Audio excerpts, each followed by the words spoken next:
In order to run nodes on Nodes.Garden, I have to deposit funds onto the platform. So I'm going to hit deposit. And for this tutorial, I'm putting in 30 bucks.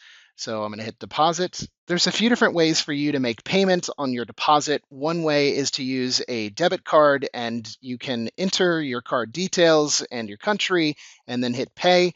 This is run by CopperX, and depending on where you are, what region, you may not be able to use it. You could use a VPN to get around that.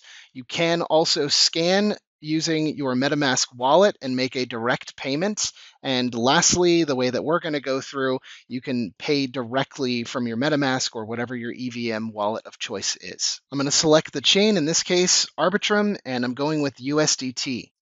The wallet will pop up. You're confirming this transaction, and the money's gone through. You can see in the upper right corner that $30 has been deposited.